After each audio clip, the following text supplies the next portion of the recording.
program that we first tried to produce in November, I believe, Pamela. Mm-hmm. That's And then it got snowed out in January.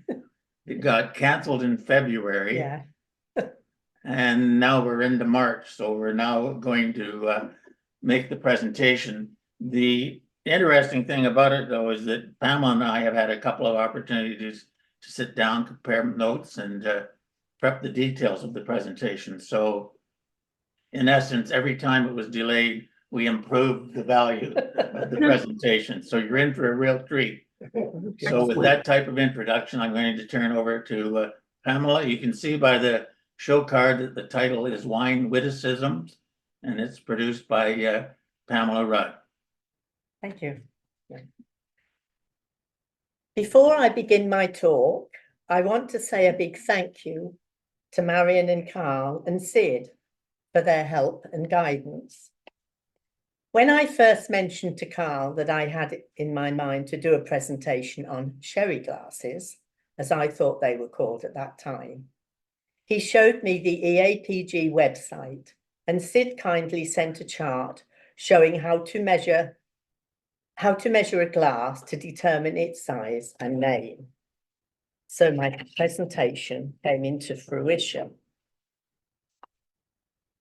People have been using glass to drink wine from since ancient times, but the modern day design we think of, essentially a bowl, a stem and a base, is medieval.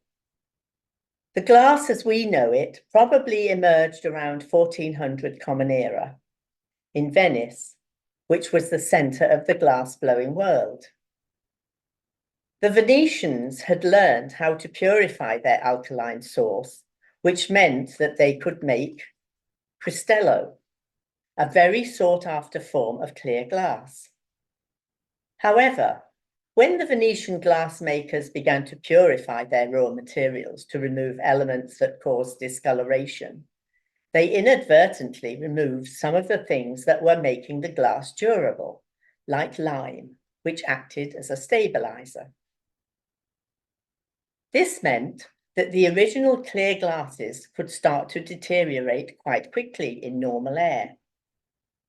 The symptoms of glass disease were initially weeping, when moisture caused alkali to be leached out of the glass. Also, loss of alkali caused crizzling, which were very fine cracks, and eventually the glass would fall apart. In the 17th century, the English began to follow in the footsteps of the Venetians and create a glass industry of their own.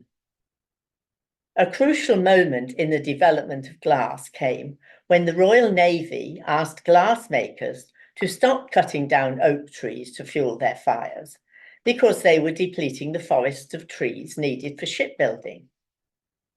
So English glassmakers turned to sea coal.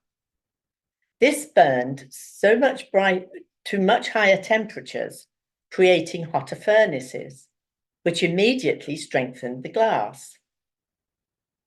This stronger glass also produced stronger bottles, which played a crucial role in the birth of champagne. Fermenting wine was shattering French bottles all over the shop, but the English started rebottling their imported French wine, and fizzy wine could begin to be celebrated. In the 1670s, George Ravenscroft was put in charge of trying to make glass better and more beautiful.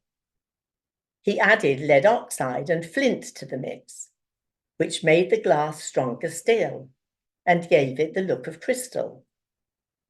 This is because lead oxide affects how the light passes through. It causes the different colours in light to travel at different speeds, a process known as dispersion.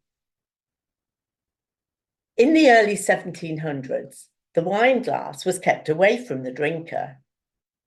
Your glass would have been brought to you by your footman or your valet, who would also fill it up for you. You'd then glug down its contents and hand it back to them. One other possible reason was that wine produced in those days was much stronger than it is today. Through the late 1700s and into the 1800s, the wine bottle moved to the dinner table, and so did the glass. In England, one reason why wine glasses were small was the huge tax on glass and the chemicals imported to manufacture the glass that existed for around 100 years or so, from the 1700s to the mid-1800s. When that tax was repealed, financial pressure was removed and the wine glass became larger. With glasses on the table, there was a desire for more elegant, sophisticated models. Wine glasses got taller and more elegant, and stems got longer, with twists and little bulges called knots. But the aesthetically pleasing stem had a practical purpose too. Not only did holding a glass by the stem look refined and elegant, it also helped wine to remain at its peak optimum temperature. Finally, the ability to top oneself up without being judged by the staff had arrived. Most of my glass collection was purchased when we lived in Pennsylvania from 1999 through 2004.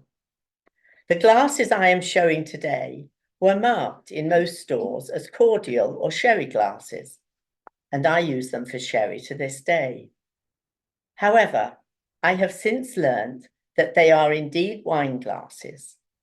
Sid kindly sent a visual chart of how to determine the generic name of a glass by its measurement, and all my glasses are 4 inches plus or minus.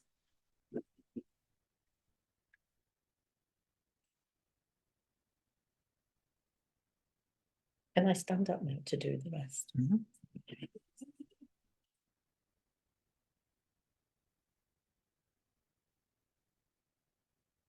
Glasses number 1 to 6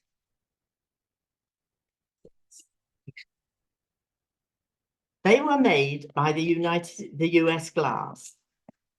The United States Glass Company was a trust formed by the combination of numerous glass companies in 1891. The factories were located from western Pennsylvania to Indiana. The last company of the group was closed after a storm on August 3rd, 1963, which resulted in the factory's water tower collapsing through the plant roof. The glass furnaces cooled and hardened, and it was not cost-effective to remove the 250 tons of hardened glass and make the repairs that would have been needed to restart the facility. Glass number 1 here, that is number 15111 Peacock. That's the original manufacturer's name. It's also known as Radiant Daisy and Slewed Horseshoe, and it was introduced in 1908. The second one is Pittsburgh number 4798, which is a new pattern, and this was introduced in 1904.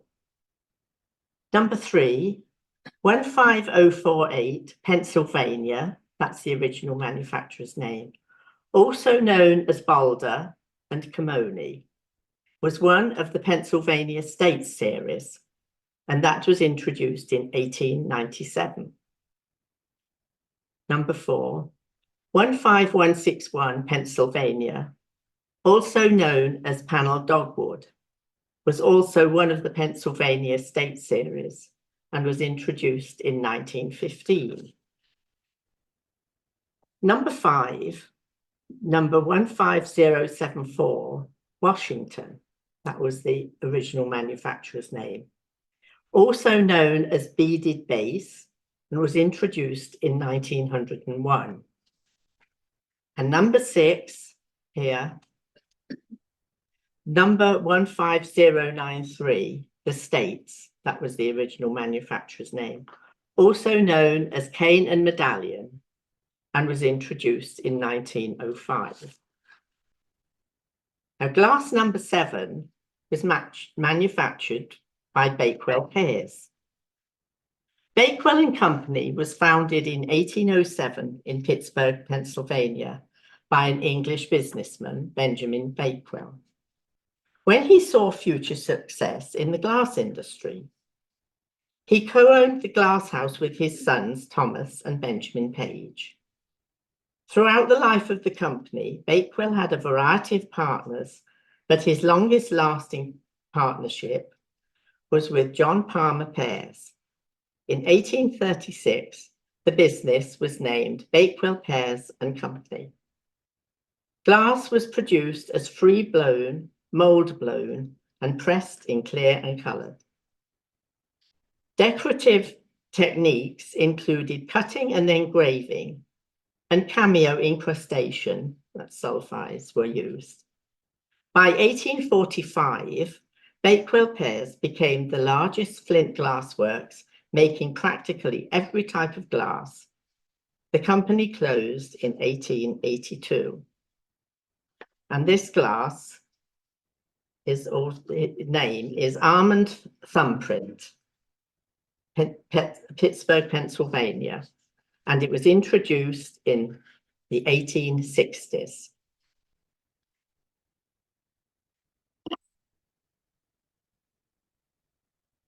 Glass number 8. This was manufactured by Westmoreland Specialty Company in Grapeville, Pennsylvania. In 1924, Westmoreland Specialty Company became the Westmoreland Glass Company to thwart potential confusion about wares being distributed by the business. Glass was the only product being distributed from the Grapeville factory at that time, and the business wanted to make sure that wholesalers and consumers understood the primary focus of the business. The Westmoreland Glass Company is known for its production of high-quality milk glass and also is known for its high-quality decorated glass. From the 1920s to the 1950s, it was estimated that 90% of the production was milk glass. Westmoreland produced carnival glass beginning in 1908 and reissued novelties and pattern glass in carnival treatments in the 1970s until the plant closed in 1984. Westmoreland also produced high-quality, hand-decorated cut glass. And this glass is also known as bridal rosettes, checkerboard, and old quilt. And the original manufacturer's number was number 500, and it was introduced in 1910. Now, glasses 9 and glass 10, they were manufactured by George Duncan Sons and Co. George Duncan and Sons, 1874 to 1892 glass factory, was founded in 1874 in Southside Pittsburgh and was a partnership of George Duncan, his 2 sons, Harry B. and James E. Sr., and George's son-in-law, Augustus H. Heisey. In 1891, the factory joined the US Glass Co. to combine as Factory D. The following year, the factory's main building burned down, and apparently some of the old molds survived or had already been moved to other plants, including to Doyle and Company. James Sr., who was initially the supervisor of Factory D, had left the US Glass Company in November of 1891.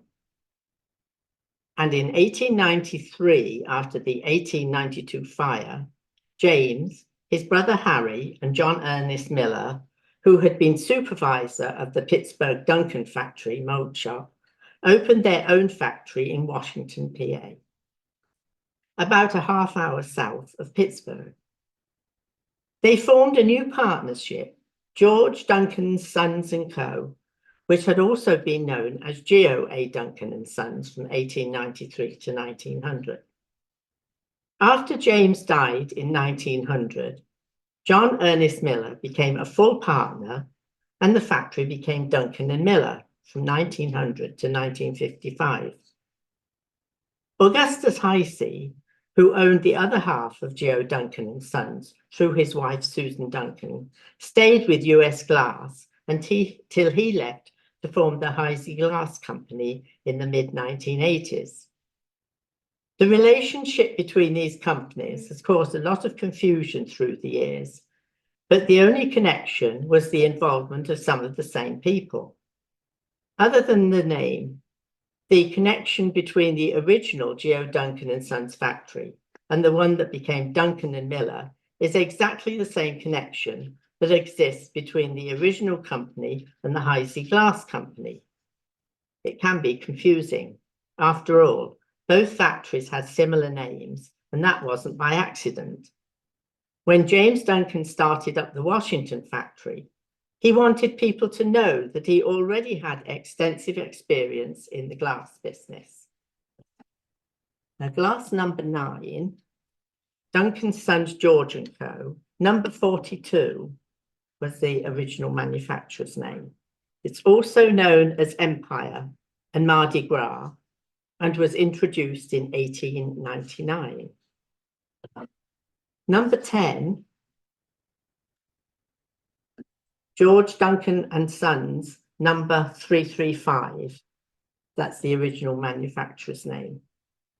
And also known as Beaded Swirl, and it was introduced in 1890. And a note that the green examples of this pattern would have been made by the US Glass Company starting in 1898. Now, glass number 11. In February 2019, Sid Lethbridge wrote, versions of this pattern were produced by McKee, Bakewell Pears, Boston and Sandwich, Union Glass Company, Somerville MA, and likely other companies. This one is known as Diamond Thumbprint, also known as Diamond and Concave, and multiple makers introduced it from 1850 to 1870. And number 12, Duncan and Miller made a similar pattern in the 1840s called Cullihan. Now, glass number 12, Adams and Company, Pittsburgh, Pennsylvania, operated from 1851 to 1891. John Adams started in the glass business as an apprentice previous to 1846. In 1851, Adams opened his own glass factory, and by 1861, it was considered one of the largest glass factories in the Pittsburgh area. The company merged into the United States Glass Company, otherwise known as US Glass, Factory A, in 1891. In 1892, members of the Adams & Co. partnership, who joined with US Glass Company, disposed of their stock and withdrew from the glass business. US Glass Company continued to operate the factory until the 1930s. Now, number 12, yeah, that's it, Diamond, original manufacturer's name, introduced 1872. The source from EAPG patterns listed as Kalbach by both. In the Metz book 2, it's also known as 6-row Kalbach, and in Unit Book 1, non-flint of the late 70s, and there's no mention of a factory in any book checked. The glass number 13, this is by McKee & Brothers. McKee Glass was one of the oldest Pittsburgh glass manufacturers. The history includes 2 separate branches of the family and 2 companies, S. McKee and McKee Brothers. Samuel McKee and his brother Thomas focused more on plate glass and established their glass-making factory at 13th Street and Carson in 1836. McKee Brothers focused more on tableware. Frederick and James, F and J McKee, established a factory at South 18th and Bingham Streets and manufactured tableware. This company also included their brothers, Stuart and Henry Seller McKee, and their father, Thomas McKee. And in 1853, the company changed its name to McKee and Brothers. In 1887, the factory moved to a site 27 miles east of Pittsburgh, which Henry Sellers McKee, now the owner and president, named after his wife Jeanette. The factory was 50% larger and doubled its capacity from 65 to 145 pots. They converted to gas from coal-fired furnaces, which produced a better quality of glass, as they no longer had to contend with sulfur residue. It combined its operations with the National Glass Company in 1903, and the company reorganized and became the McKee Glass Factory. Now this one is called Liberty. That was the original manufacturer's name. And McKee Brothers introduced it in 1876. It was also known as cornucopia. In Unit Book 1, it's non-flint late 80s and 90s, also known as Liberty. And in Met's Book 1, it's also known as Liberty. The EAPG show 3.5-inch wine and cranberry at the top, Pan American 1901. And the Cambridge Glass Company produced a glass number 671 in about 1903. And the final glass was manufactured by the Jeanette Glass Company. Like most companies who survived the Great Depression, Jeanette Glass had quite an interesting history. The company began in 1887 as a simple bottle company in the town of Jeanette, Pennsylvania, that shares the company's name. The company produced handmade bottles under the business name Jeanette Bottle Works Company. 2 years later, they took advantage of modern machinery advances and became known as Jeanette Glass Company. The name the company retained for most of its history. Long after Depression glass saw its peak, Jeanette Glass Company purchased McKee Glass Factory, located in the same town, in the 1960s. In 1970, the company's name changed to Jeanette Corporation, and they ceased production and closed the factory in 1983. And the name of this glass is called Iris and Herringbone. It's a non-flint of the 1930s and is a depression glass.